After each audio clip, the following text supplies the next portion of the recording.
Guys, welcome dito sa The Sun Tarot. Ang reading nito ay for collective for anyone who can resonate sa reading nito. This is a general and a collective reading your energy at this time. Ito naman, tagal na yung nagamit to. Wait lang.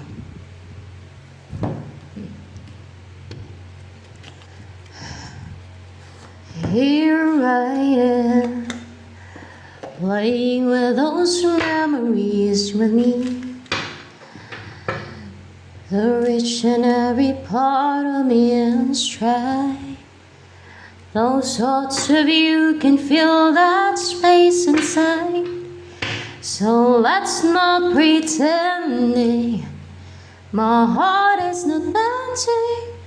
Just when I thought I was over you, just when I thought I could stand on my own.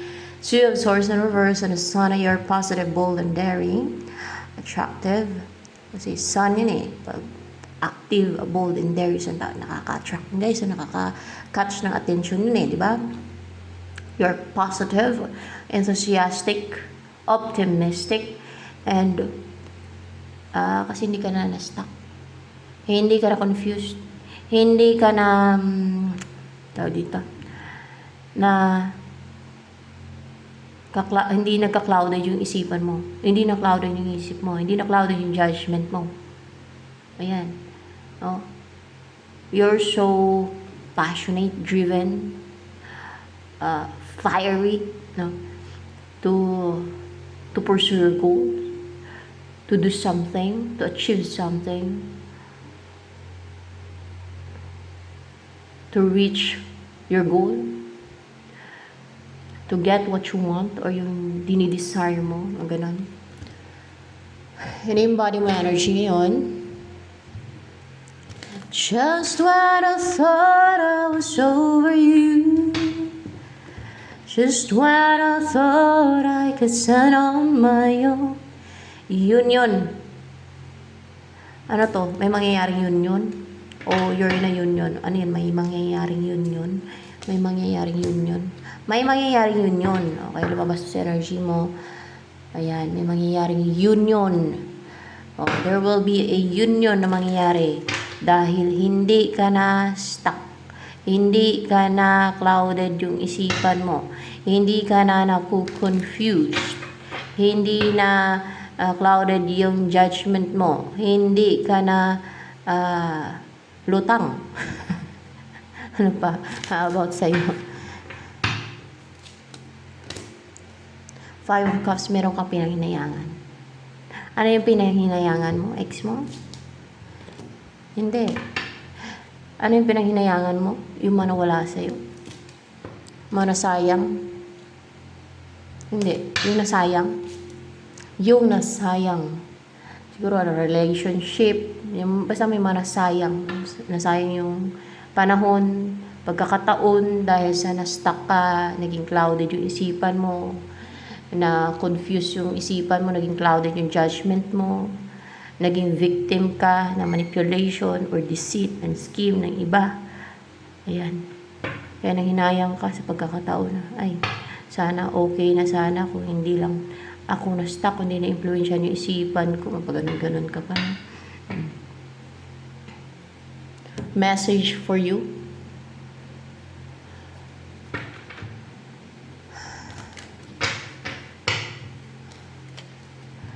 Just when I thought I was over you. Emotional healing. So, inihil ka na ngayon emotionally. Yung heart mo. Ayan. As your heart heals, habang nag-heal daw yung puso mo, habang gumagaling from all emotional pain, you received new blessings and love. Makaka-receive ka ng new blessings at love. Yun na yung mangyayaring union na yan. Yan na yun. Baka naligo ka ng asin, ng tubig na may asin. Kaya natanggal sa'yo ang nagpapakonfuse sa'yo at nagpapaclouded sa isipan mo, ang mga negativities, influences ng iba, yung control ng iba sa'yo. Tuloy-tuloy mo lang. Kung ginawa mo yan na tuloy-tuloy mo lang araw-araw para hindi ka na control ng iba, hindi ka na ma-influensyahan, hindi ka na ah, mapisti, hindi ka nila ma-restrict, hindi ka nila manipula yung isipan mo. Ayan. Kasi tuwing paligo mo yan, nakiklense yan eh. Natatanggal yung mga negativities, influences nila, pati manipulation, mga ganun pata. Basta ganun, matatanggal yan, yung mga ginagawa nilang mga, lalo yung mga witchcraft niyan. Ayan. Pati yung mga black energy niyan. Tanggal yan. Ano pa?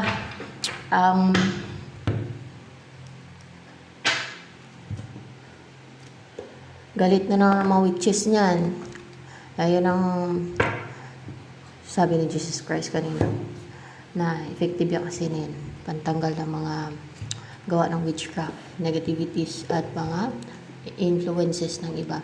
Like gayuma, kulam, ganyan. Basta tuloy-tuloy mo lang. And then maka-ek na lang sila. Ano pa ang about sa'yo? Anong darating sa'yo? Ito magre-rest o magte-take ng leap of faith na nakarecover na sa sadness, sa kalungkutan, sa pagdurusa. Ayan. Basta may magre-rest sa'yo, may magte-take ng leap of faith. Ayan. Fearless siya. Ano yung, ayan ba yung magkakaroon ng union sa inyo? Yan na yun? Yan na yun. Yan na yun. Yan na daw yan. Parang in a hermit mode to. Maybe lately or dati. Pero ngayon magkakaroon na ng union sa inyong dalawa. Baka nahimik yan. Baka may na-influensya rin sa utak niya. Kaya na nahimik. Hindi nakapag-communicate. Yun pala ka-influences ng iba, no? O, diba? So, ano pa? Ang energy mo ngayon? You're on a journey na patuloy kang tina-transform, binabago, ganon. Meron kang mga pinagdaanan na both positive and negative and dark, no? Parang ganon. Maliwanag at madilim, mga ganon ba? Pero you're leading in a path na parang, ano yan, one path na lang yan, one path na ano na, puro liwanag na to. So, destiny mo, the will, or swertihin ka na, maliwanag na yan. No? Positive na yung maging buhay mo dyan. Yung pagdadaanan mo sa path na yan. Ayan. Oh? Or maybe magumpisa ka ng meant for you, nakadestin sa'yo, kapalaran mo na. O ano yung naka-guhits palad mo, parang ganun ba. Kung ano yung kapalaran mo, yan yung tatahakin mo path. Ayan. Ano ba yung tatahakin mong path na yan? Knight of Pentacles. Upright ba yan? In reverse. Ay,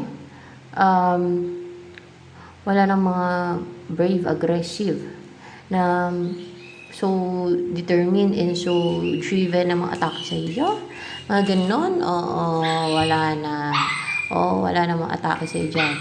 Ano pa yung path na yan natatahakin mo? That's our,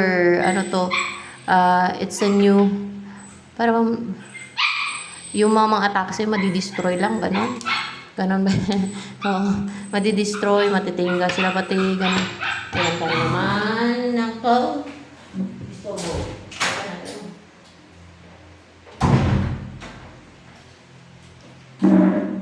Ayan. Paano ba sila makapang-atake niya sa'yo? Maglakas loob, mag-aggressive. Pag inatake nila, ma-destroy sila. Matingga. O, ma-destroy pati. Ayan. Ano ang path mo na tatahakin na yan? Anong klase ng buhay yan? Anong klase ng path yan? Buhay mo niyan? Anong magiging buhay mo sa path na yan na tatahakin mo? Ano yan? Uy, matibay kasi 3-2. Matibay, strong, grounded ka. And deeply rooted, o makapang-ugat-ugat ka talaga niyan. Maging stable, secure ka niya, no? And mag-grow ka, continuous yung pag-grow mo. Malago, kumbaga sa tanim pa, sa puno, malago. Ayan, ano pa? ang magiging buhay mo. May mag-offer sa'yo ng cup of love, oh. Yan, ano magiging buhay mo na yan, no? Kasi, swertihin ka na eh. Ayan, ano kayong buhay yan? The Star. And, sige, I'll take this one card. Snake. Parang kang beaver. Yellow beaver na hindi matabla ng kamandag ng ahas. May evil forces like what? Witchcraft. Hindi ka na matatabla ng gawa ng witchcraft. Kasi parang ano yan nga. Tama. Yan na yung kamandag nila, witchcraft. Black magic. Evil powers. Demonic powers. Yan. Hindi ka na matatablan ngayon ng demonic powers. Paano tatablan pa? Pero soon, hindi ka na matatablan for sure. Kasi hindi ka na matatablan. Hindi ka na matatablan ng witchcraft ngayon. Yun na, witchcraft. Demonic powers. Alam mo yung demonic powers? Kapangyarihan ng mga demonyo. Fallen angel. Yan, hindi ka na matatabla ng witchcraft niyan. Pagka ganyan. Pwede mag-bounce back ba sa kanila? O balik sa kanila, no? The stars. Ay, pwede sisikat ka. Or maging napaka-positive ng buhay mo. Full of inspiration, inspired ka. Or magbibigay ng inspirasyon siya. The star, no? Umumuhay ka ng dinidream mong buhay. Oh. Ano pa?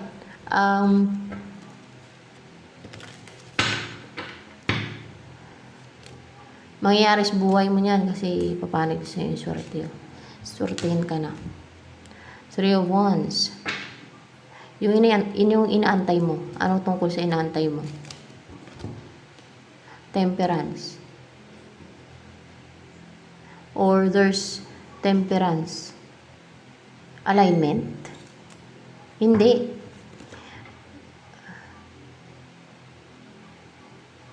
Hindi to alignment. Yung may matingga. Yung hindi na makapag-take na action. Matingga. Yung ganun. Enemy. Hindi enemy to. Third party. Tingnan natin. Pwedeng third party to. Na matingga siya. Ano pa ang next na mangyari sa buhay mo? Ten of Wands. Ito pa rin yung kanina sa third party. Na mapuno ng baggage yung third party. That's why matingga siya. Yung third party mapuno ng baggage daw. Kaya matingga nga siya. No? Hindi na siya makapang-mistake. No? Parang mag-antay kung kailan ma-release yung mga baggages niya. Negativity. Puno siya ng baggage. Maging emotional siya. Maging weak. Iyak siya. Iyak.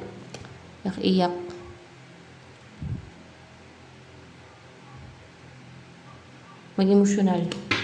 Ano pa ang next na mangyari sa buhay mo niyan?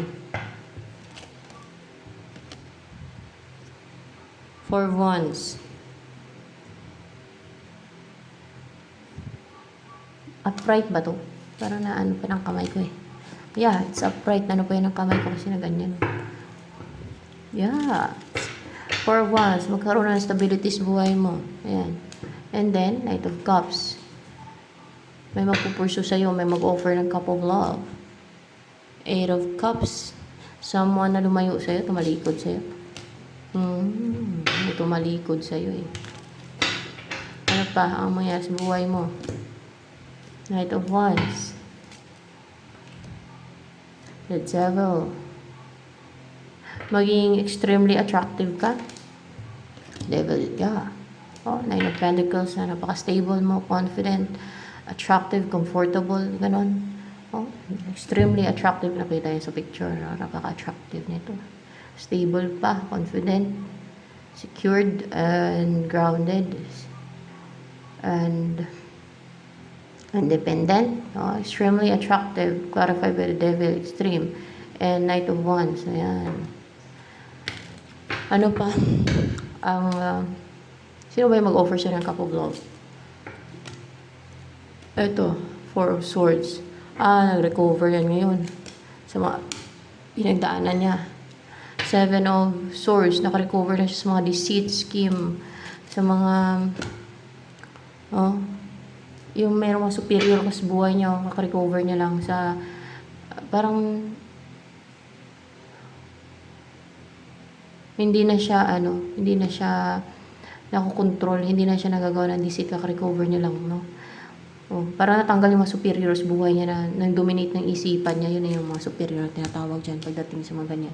High priestess, so nawala na sila ng control and superiority, power over your person's thoughts and the decision in life. Oh my gosh. See? Kaya hindi na guarded itong person mo, hindi na siya defensive. Nagtanggumpay na, wala na. Mabanish na yung mga gumugulo sa isipan niya, yung mga blockage, yung mga hadlang, yung negativity, yung pagiging pessimistic, 5 of Wands.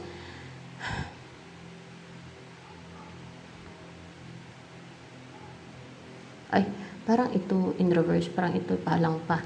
Ano ba tong 5 of Wands na to? Ay, ito in reverse yun parang in reverse yun dito kasi tumama yun. Kita ko Ito, upright pa yung Ace of Pentacles na yan. Upright tong Ace of Pentacles ito. Ay, naku guys, 5 of Wands.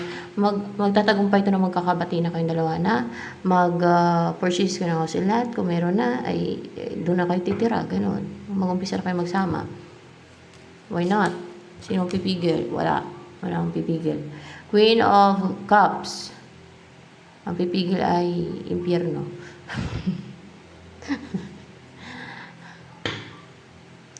Queen of Cups. May emotional sa'yo. Itong person mo. Emotional. Emotional siya na gustong-gusto niya mag-offer sa'yo ng something stable. Ayan guys. Parang nagkukumahog. Talagang determinado. Buong loob, no? Decidido talaga. Alam niyo, para so fierce and driven and determined na i-pursue ka. Para magkaroon na ng balance sa inyong dalawa. Oh my gosh. So yan. At magsama na kayo, magkaroon ng stability sa inyo, magsama na kayo sa isang bahay. Ayan. And then, bumuo kayo ng pamilya, 10 of Cups. Ayan. And then, tuloy-tuloy na, no? Na masaya kayo, mamuhay ng peaceful, tahimik, fulfilled, masaya. Wala na yung mga witches, no? At, para bang yung sa Snow White, di ba yung witch? Sa huli namatay yun. Namatay. Of course, saan pa ba pupunta yung kaluluwa ng witch? Ng mga witches na yan. Pero kung hindi nagsibago yan, hindi sa impyerno, di ba? So ito na lamang for collective reading guys.